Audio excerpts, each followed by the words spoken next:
What's up, everybody? Welcome to the Disc Golf Nerd Plastic Podcast. I wanted to work my way through the rest of these questions. I actually was just recording this and something failed on my computer, so I'm starting over. Other interesting things that have happened, Paul McBeth shot his historic round at the Disc Golf Pro Tour event in Michigan, the Discraft Great Lakes Open, finishing 18 under par for the round. If you have not seen this already, I don't know what you're doing listening to this. Go pause this right now. Open another tab in your browser. Go back to the home page on your Roku player, whatever it's going to be. You need to go check out this round from Paul McBeth. There's a couple different ways you can watch it. Either watch the second round coverage from Jomez. Great way to watch it. I've watched it all these different ways already, just so you know. Also, Terry Miller, Disc Golf Pro Tour, and Smashbox all have posted their edited version of it that they trimmed down from the live broadcast footage. So yeah, lots of different ways that you can go check this round out. You definitely need to. It's unbelievable. Something that you should definitely see. Another interesting thing that happened was it was featured on SportsCenter in like a 2-minute piece that they put together. Not like on the top 10 or whatever as we usually get, but actually like a produced piece about this round that was pretty well done, actually. Pretty interesting. Not bad at all. So very cool, and it was cool to see, and definitely recommend checking that out as well. I think there's various ways you can see that on like the PDGA Facebook. Jomez posted it on Instagram, that sort of thing. I had recorded it on my DVR as well, just to watch through it. There's a couple different reads from it. One of them was really great, the other one not so much. But either way, they were both pretty cool, and big time exposure for our sport overall. So that's not a bad thing either way. I'm a little iffy on ESPN. They're sometimes pretty condescending and kind of belittling with the way they go about it. But this particular thing was pretty solid and definitely worth watching. I would check it out for sure. If you're on social media or disc golf social media stuff, I'm sure you saw this already. It's been posted by everybody. I shared it on my page. Tons of other people have as well. A lot of people are super excited about it. It's definitely a big deal. It's a big exposure for us, and it's pretty cool. I don't know. I have a little bit of a different perspective on it. I feel like TV and ESPN and stuff are kind of like on the way out to a degree, so it's not that big of a deal for me, but it's definitely cool. I like seeing it. It's definitely interesting, but I think YouTube and stuff like that is more the future of entertainment for the masses. But either way, ESPN will probably stick around with their online entity or whatever, even if cable keeps kind of going away as it seems to be. I just canceled my cable yesterday, partly because I lost my job and I don't really want to spend the money on it, but also I just don't watch it at all. I watch YouTube, I watch Netflix, Amazon Prime Video. Between those three things alone, there's more than enough stuff to keep me occupied. So yeah, I don't really use it. And it seems like cable's kind of on the way out, but I'm imagining entities like SportsCenter and ESPN and those type of things will continue to be a thing for a while. So it's still a big thing for disc golf. Don't get me wrong. Just I'm not as crazy about it as some other people might be. Just because I feel like disc golf has just as much of a chance of getting huge exposure right here on YouTube, where we tend to watch it, as it does from ESPN. The good thing about ESPN is that there are a ton of sports fans that watch it and will see disc golf that may have never seen a shot before, may have never seen some of the amazing putts that they showed and that Paul made during the round, and maybe it might spark an interest in them, and that's huge. So in that respect, I'm super stoked on it, don't get me wrong. Just a little bit of a different perspective than some, I suppose. Okay, as I mentioned, I've had a rough week, but I don't really need to go to all the details of it. Essentially, I was a kitchen manager at a restaurant that was sold without our notice, and I found out the night before work that we all were out of jobs and the restaurant no longer existed. So that's not cool at all, and it's been a rough week. I've been kind of depressed and just trying to figure out where to go from here. I've had a few people reach out with some support, and I greatly appreciate that very much. And nothing really else to do but look for a new gig and kind of keep the ball rolling, I guess. It happens I've heard disturbing number of people kind of tell me that they've experienced this or heard of this happening before, and it's really not okay. But I guess it does happen, and I have to go through it, and all I can really do is move forward. And that's pretty much all there is to it. So, not a whole lot else going on for me, for sure. There's other things happening in the disc golf realm, no doubt about that. Ricky and Paige and a lot of the DD crew have been over in Europe for the last few weeks.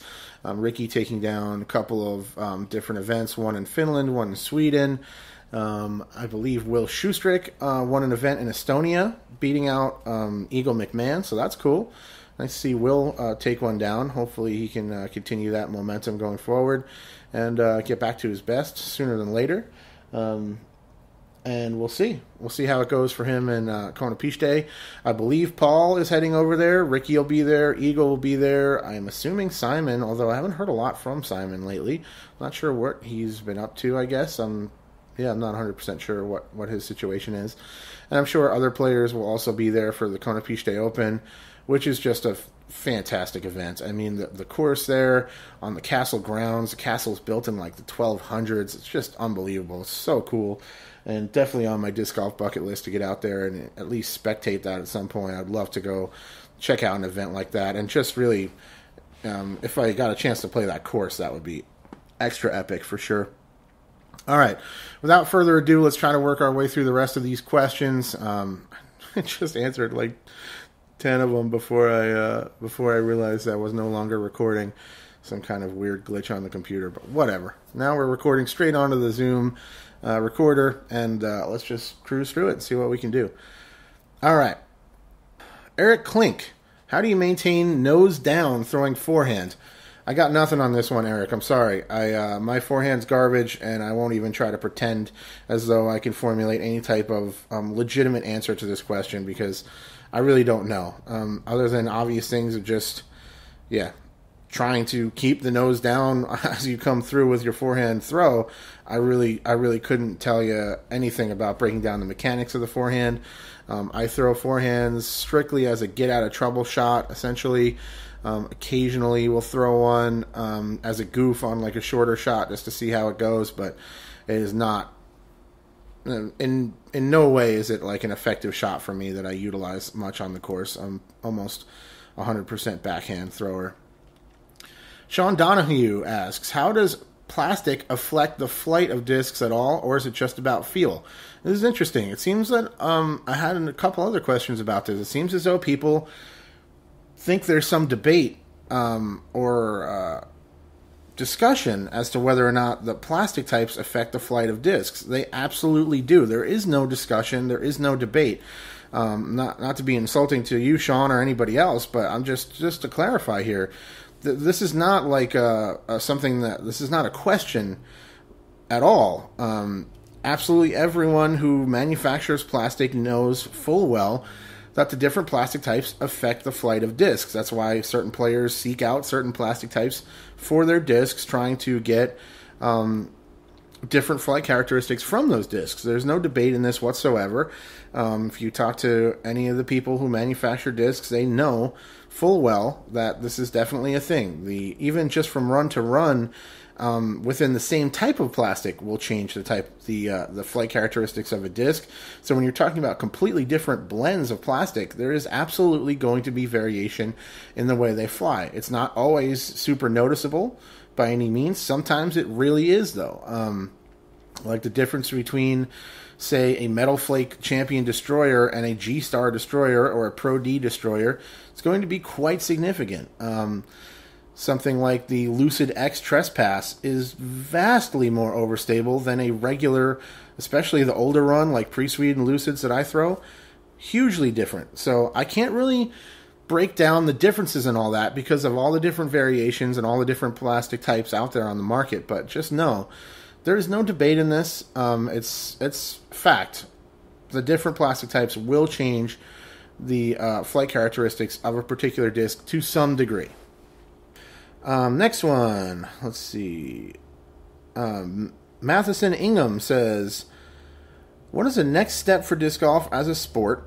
Or if that is too broad, What's the next step for your local city or club? Next step. I honestly feel like we're on the right path, and we kind of just need to keep going. I think a lot of the things are coming together right now. I wholeheartedly believe that the Disc Golf Pro Tour is taking disc golf to the next level with the consistent broadcasting, consistent events, very high quality, making it, with the basket tubes and the banners and all that stuff, making it look consistent. And I think that's going to really help. I think people want that consistency. They seek that out in their life.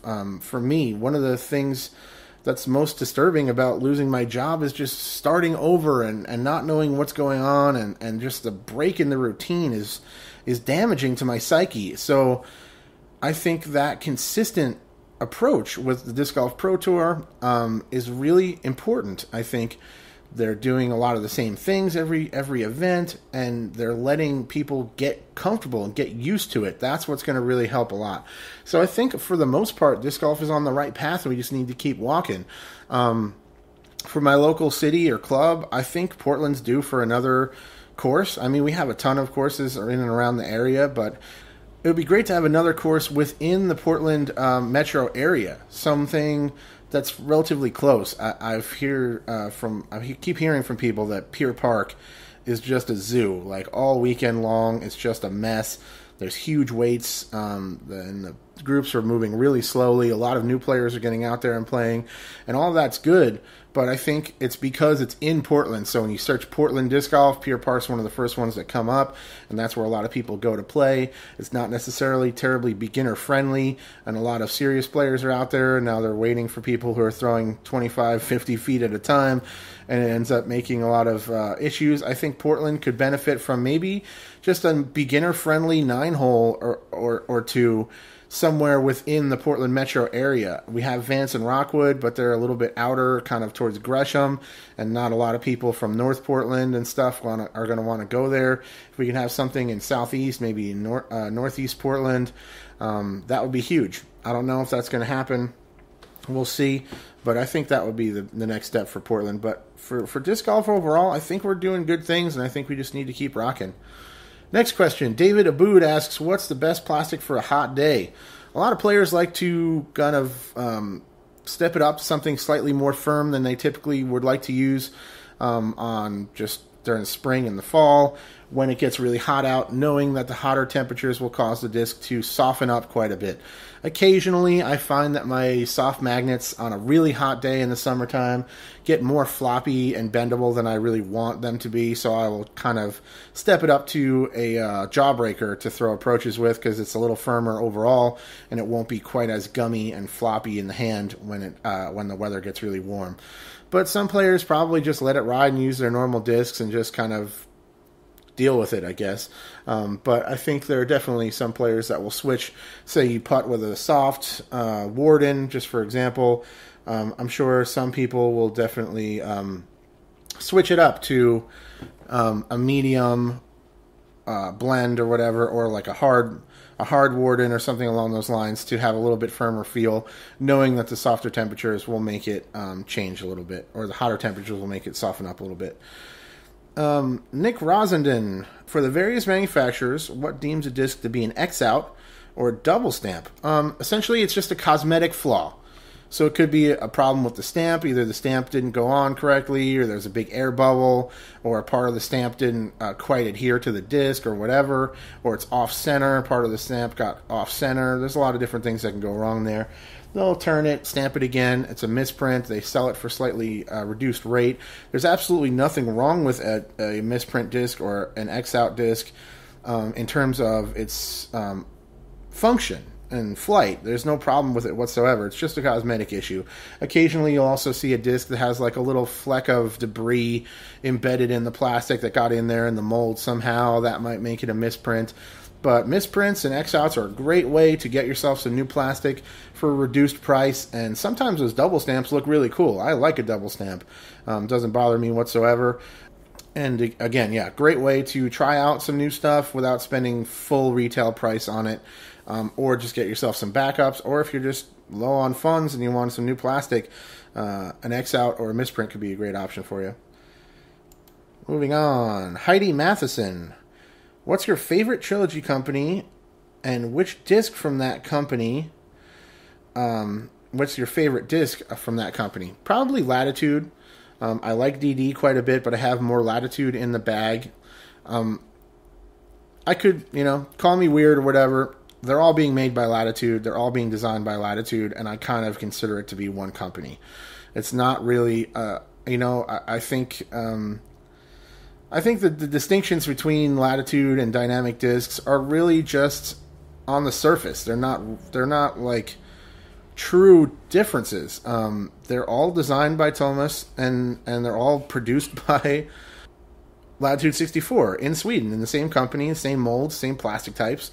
I kind of consider the entire trilogy as one brand. I know they don't really like that, and they kind of want to stay away from that to a degree and maintain their own identity, and all that kind of stuff makes total sense. I get it.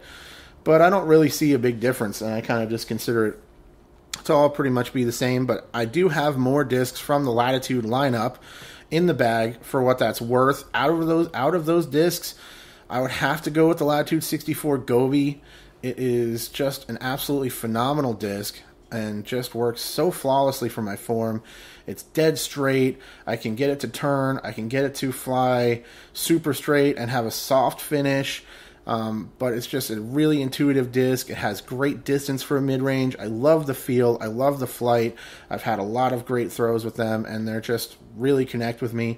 Out of all the discs I've tested over the last several years, the Gobi stands out as one of my absolute favorite by far. I throw it a ton, and I absolutely love it. But I like all of the Latitude stuff in my bag a lot. I really love the Fury. I have an Escape in there from DD right now. I have a Trespass from DD. Everything else is Latitude. I got the Compass, the Anchor, the Caltrup, the Opto, and a soft Caltrup in the bag.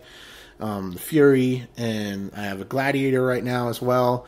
And then I have a couple of Discraft molds sprinkled in, but for the most part it's Latitude, and then a few DD molds in there. The Trespass and the Escape. The Escape kind of just re-entered my bag after quite a while of not having one, and I'm really digging it. I've been enjoying throwing the slower discs like the Fury, but I needed something that was a little bit more stable, or considerably more stable, and the Escape is working out perfect for that. I have a pre-Sweden one that I found at the depot that's flying great, dead straight all the way, huge glide, and then I have a regular just stock Lucid one that I've been throwing that's also really straight flyer. This has a little bit more stability for sure, less turn to it, and flies fantastic. I love that thing. So yeah, definitely consider Latitude and DD kind of one company in my own perspective on things, but I have more stuff from the Latitude line in my bag, and the Gobi is way up there. I really like the Compass and the Anchor and the Fury. All that stuff is great, but I would have to go Gobi as my top overall. Daniel Schoonover asks, what is your least favorite disc that you bag? Oh, that's right. I have one more DD mold in the bag. I have the Criminal, and I don't throw it very often at all, and that would have to be the answer to this question. It's not that it's a bad disc or that I dislike it. I just don't use it hardly at all. It's a very situational disc. It's a very get-out-of-trouble disc. You never know. I might need it. I might not. Generally, I don't need it at all, so I don't throw it very often. I go multiple rounds in a row without throwing it. In fact, it really comes out on specialty shots, hard left shots, big skip shots, kind of low line skip shots around the corner. If I need to throw like a Anheuser forehand to get out of trouble, like lean out Anheuser forehand out of the rough, I could use that. I would probably use it if I was going to throw like an overhand shot as well, like a thumber or Tomahawk or something, which happens very, very, very rarely, only if I am in a terrible position. But yeah, that would have to be the answer to the question. Not a bad disc, but by far the least strong disc in my bag.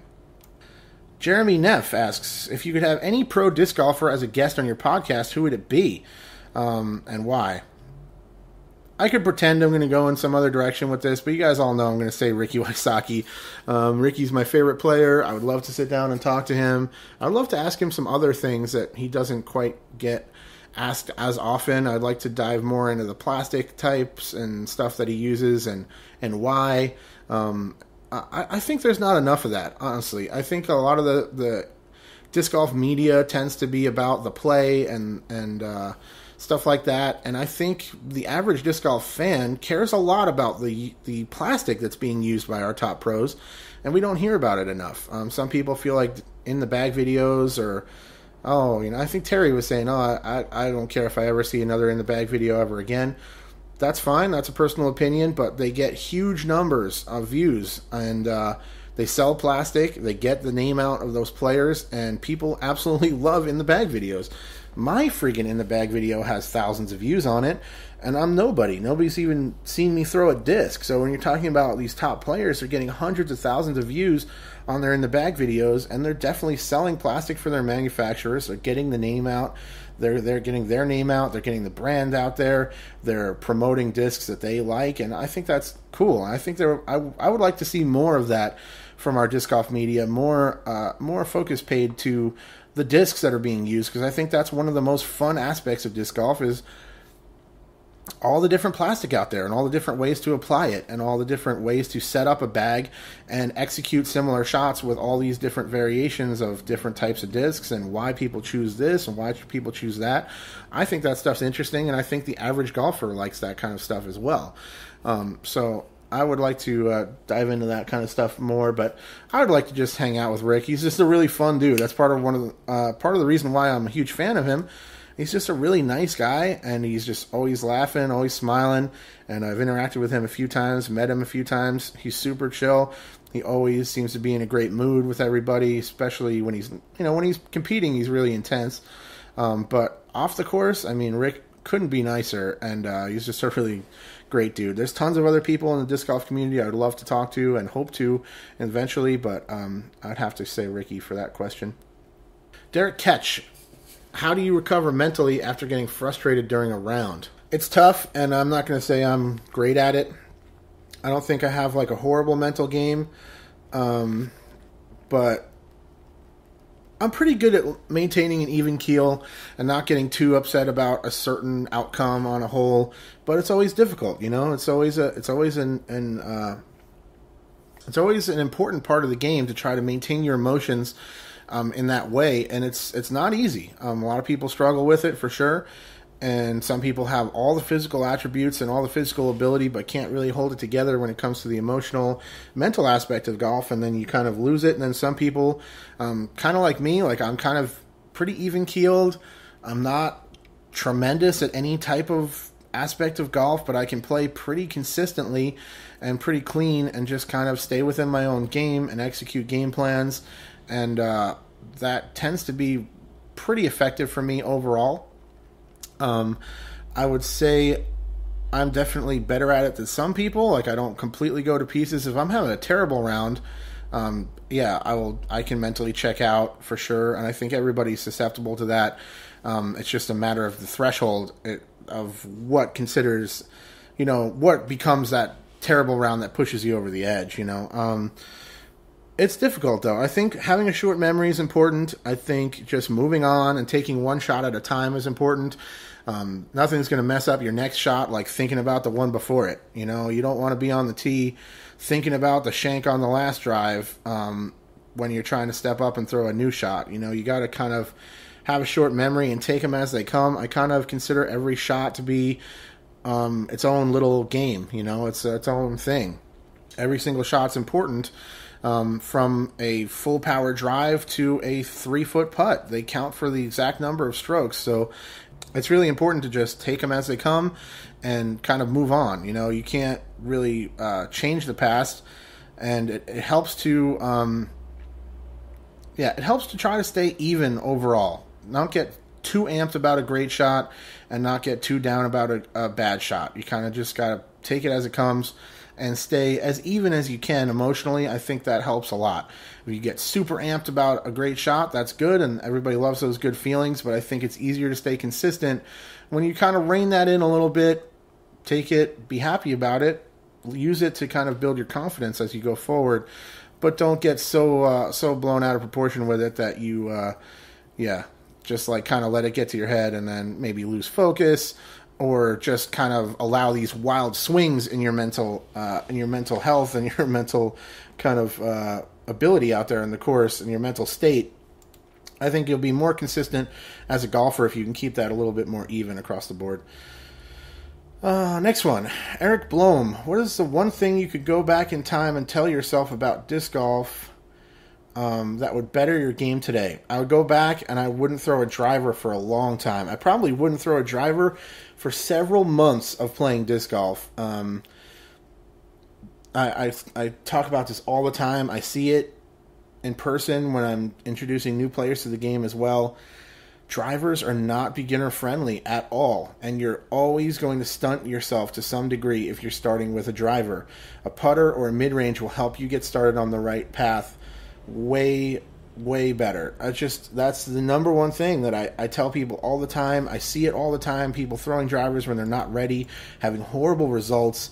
It creates all kinds of bad habits like pulled over Anheuser releases, that you then don't know how to throw a flat, straight shot. You don't know how to throw a hyzer flip. You don't know how to throw a smooth hyzer that will stand up flat and finish. You don't know how to do any of that stuff because you're throwing this fast or somewhat overstable driver, or just a driver in general that your arm's not ready for, and the only way to get it to fly is to pull it over on Anheuser, or to throw an Anheuser forehand or a ton of wobble, and then it just stunts everything. So if I could go back and tell myself anything to help better my own personal game, I would go back and I would throw just neutral mid-ranges and putters for a long time. I'm talking months. Personally, I mean, depends on how it goes. Maybe after 6 months or so of just throwing mid-ranges and putters, you'd be more than ready to throw a driver. I get that, but I feel like the longer you kind of stick with that and build your form and your consistency with those discs, I think it's just going to help your game overall. There's a different aspect to throwing drivers, of course, and you need to build comfort with that as well. Don't get me wrong, it's not like just throwing mid-ranges and putters and then you just go straight to a driver. You're going to be able to throw it and control it. It's going to take some time for you to dial that in. But that's definitely what I would tell myself if I can go back, is just to stay away from drivers for quite a while until I really dialed in the release angles and really felt comfortable with my form and what I was doing.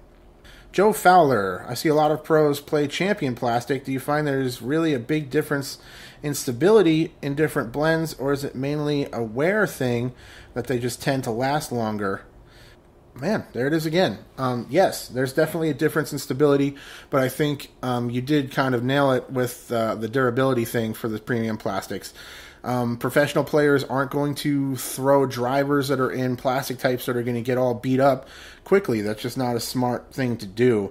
They're looking to start a disc at a certain way, break it into another type of flight as it goes, use the different stages of wear in their bag. A lot of players layer discs, so they'll have 5 different, enforcers in the bag. One will be nice and broken in that they can get to stand up and ride. One will be brand new, fresh, that'll be overstable, and then somewhere in between, etc.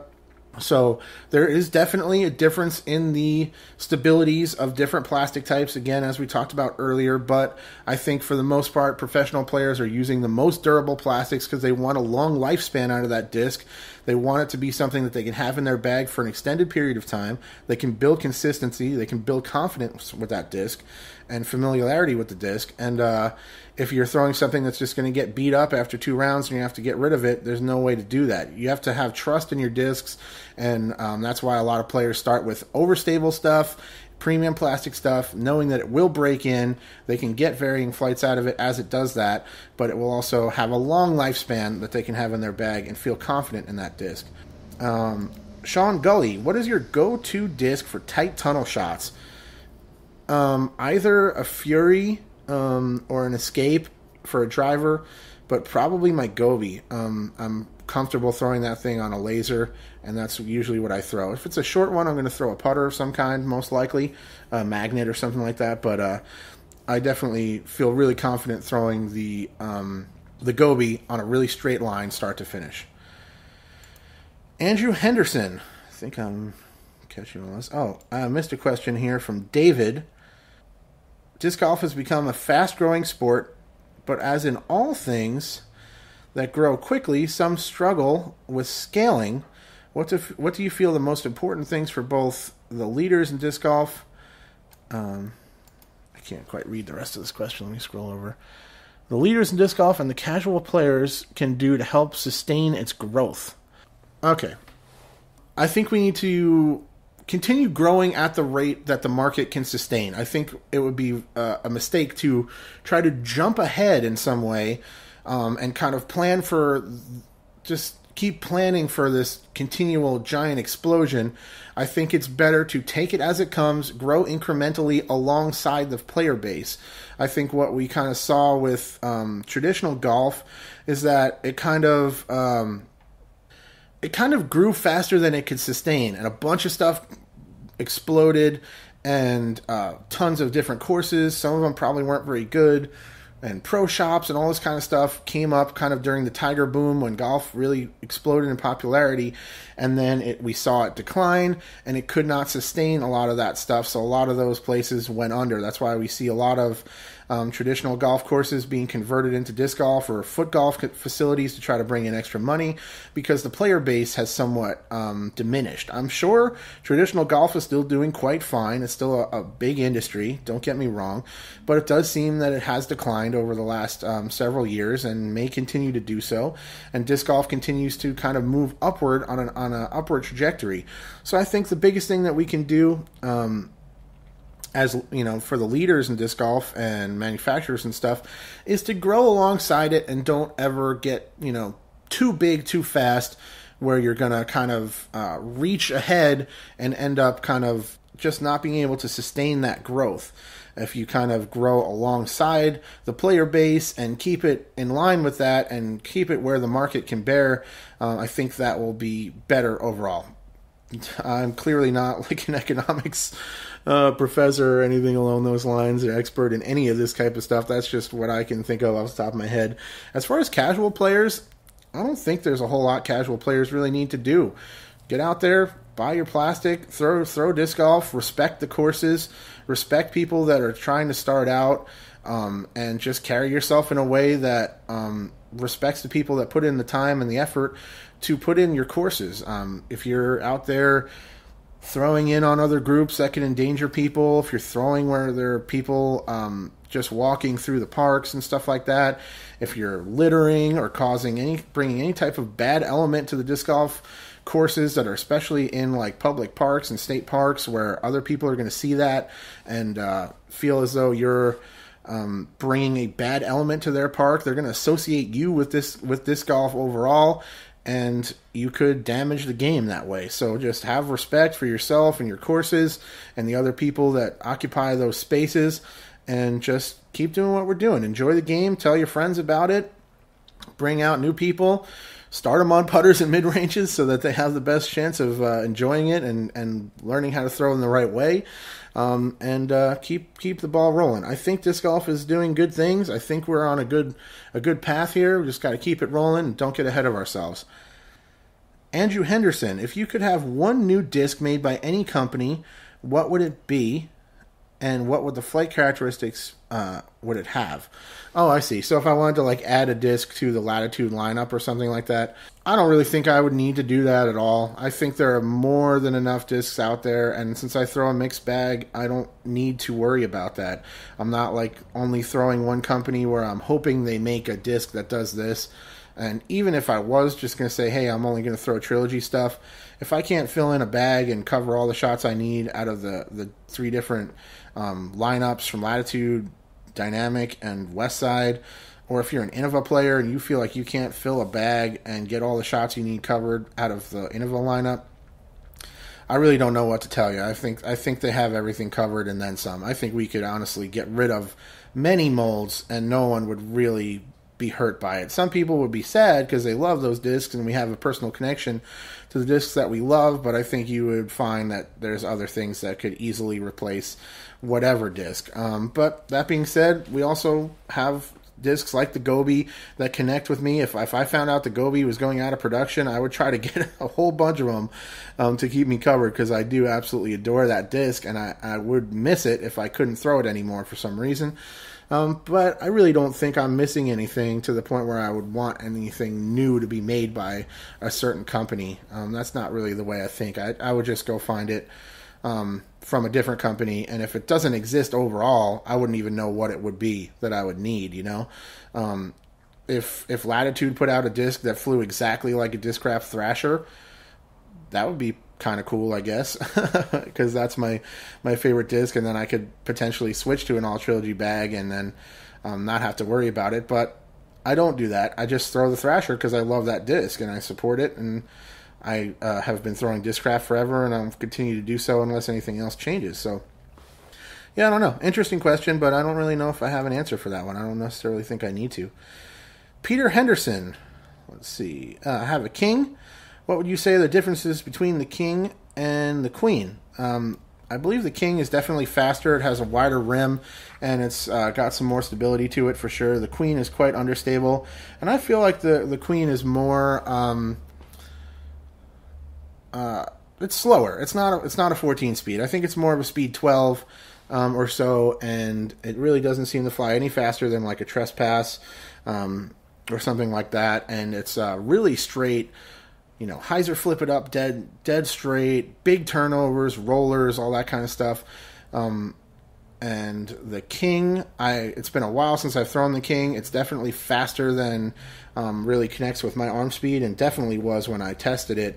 But I feel like it's more of a high-speed disc where it'll turn up to speed, but it'll still kind of fade back because it has that big wide rim, and the speed makes it want to finish a little bit. So it's kind of more of a big S-shot disc. But I could be wrong. It's been a long time since I've thrown the king. Let's see. Aaron asks, what is the most critical part of the game to focus on, driving, upshots, or putting? All right, let's see. It's going to be a little bit of a hot take here. I think they're all important. You need to be able to do all of them well, or else you're never going to be successful at the highest level. People like to say drive for show, putt for dough.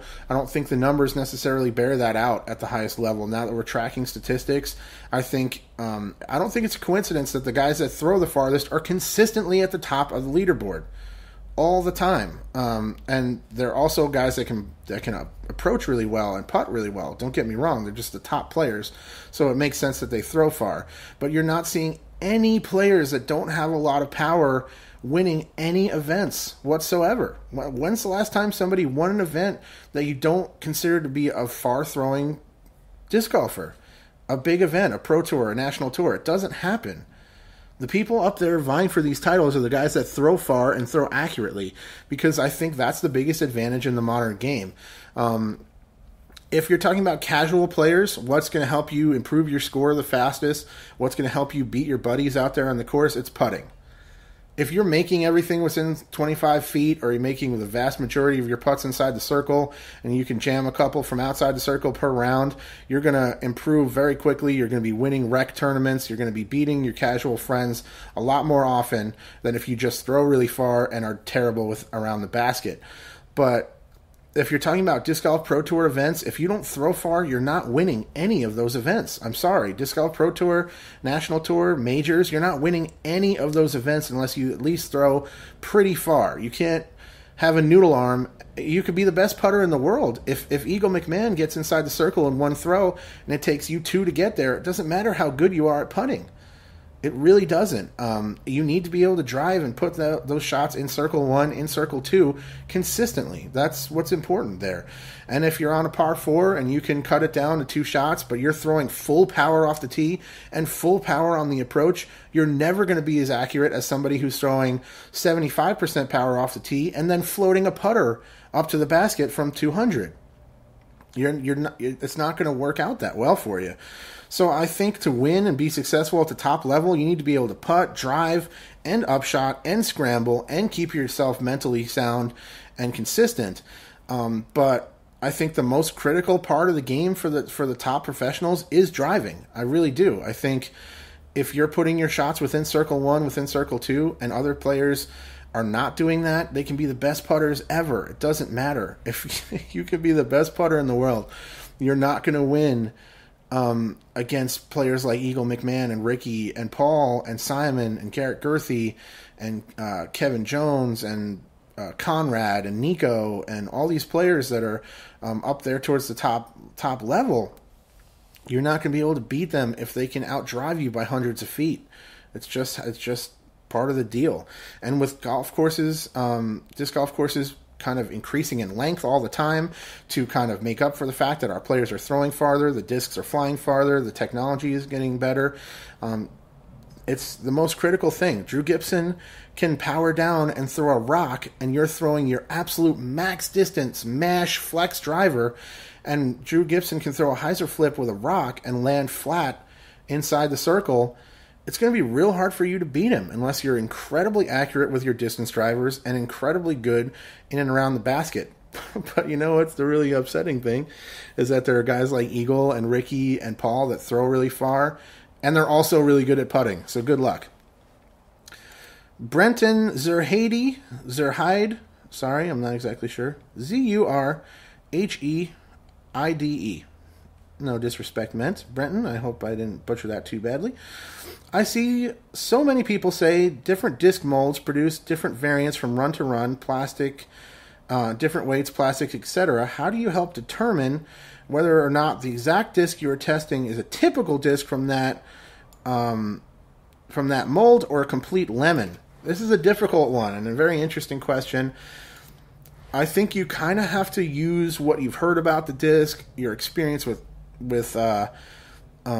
or other people's experience with those discs, and also the flight numbers to some degree. If that's one thing I will say, the flight numbers are nowhere near perfect. They do a pretty good job. I've tested a ton of plastic, and for the most part, I tend to agree with the flight numbers that are given. Sometimes I really don't. Like I said, the Queen I don't think is a speed 14. I don't think anybody thinks the Queen is a speed 14 other than the people who designated the numbers. But I think if you test a disc and it's nowhere near the flight ratings, or it's nowhere near what you've heard about it, or it's nowhere near what you have read about it in the description from the manufacturer or the flight numbers or any of that kind of stuff, that's probably a good indication that it is a lemon.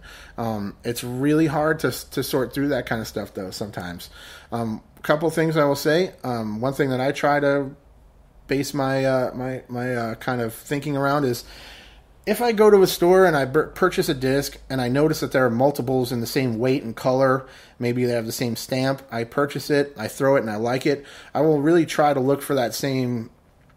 I will try to go back and get those other ones off the rack, because if they're at the same place, in the same weight and the same color, they probably came from the same shipment, they probably came from the same run.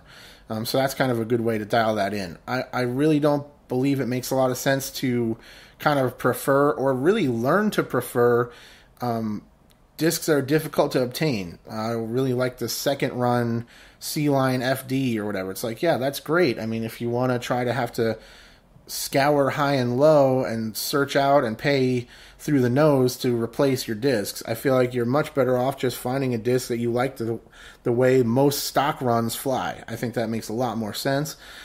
To each their own. People like that kind of stuff, and maybe that's part of the fun, is to try to seek out that particular type of disc. I don't really know, but yeah, that's definitely a different question, a difficult question.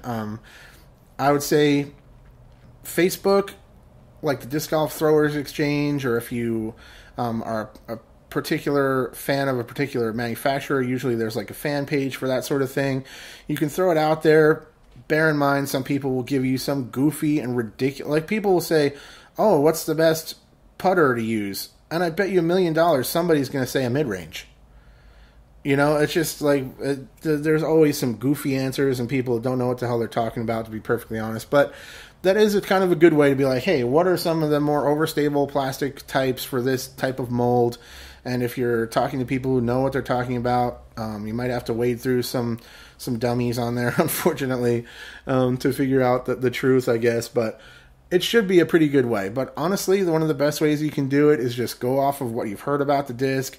Maybe your friend has one that you can kind of throw and compare.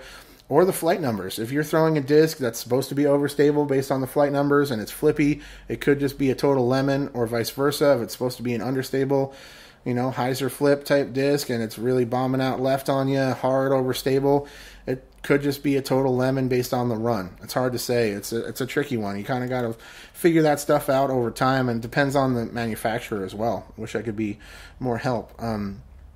Randy Lockhart, what is the difference in flight patterns between a Tomahawk and a Thumber? I believe Thumbers will finish kind of corkscrew up and around and finish to the right, and Tomahawks will finish to the left. I could be wrong about that. From what I can remember, probably still the best tutorial on overhand shots that I can think of is the old Discraft Clinic video about thumbers and tomahawks. They have a couple of guys there. I think it's like Jeff Bennett and another gentleman. Jeff throws tomahawks. The other guy throws thumbers. They talk about the differences. I'm sure Brian Schweberger has some thumber tutorials and stuff like that out on YouTube or something somewhere that you might want to look into. That could be helpful. But I believe a tomahawk will finish to the left and a thumber will finish to the right. I could be wrong. Jerry Worcester, what is your favorite straight flying fairway driver? Probably the Fury, even though it's very understable, so I have to hyzer flip it to get it to go straight. And for sure at this point, the Escape is working very nicely for those very straight flying shots, and it's a speed 9 or so. It's up to you whether you want to consider that a control driver or fairway or whatever. I don't throw anything 7 speed. I would rather throw a mid-range. Time after time after time, I feel like I get better results, and I feel more comfortable throwing a mid-range than like 7 speed drivers. I've never connected with a really slow driver in my career. It's just never been something that I like. I'd rather throw a mid-range. I can get 90% of the distance I can out of a 7-speed driver for the most part. At least it seems that way, and they feel better in the hand. I'm more confident with them. So I consider my Escapes and my Furies fairway drivers. They're only speed 9. So, if a 7 or 8 is considered a fairway driver, I think it's fair to call a 9-speed a fairway as well, and those are my 2 favorites for sure.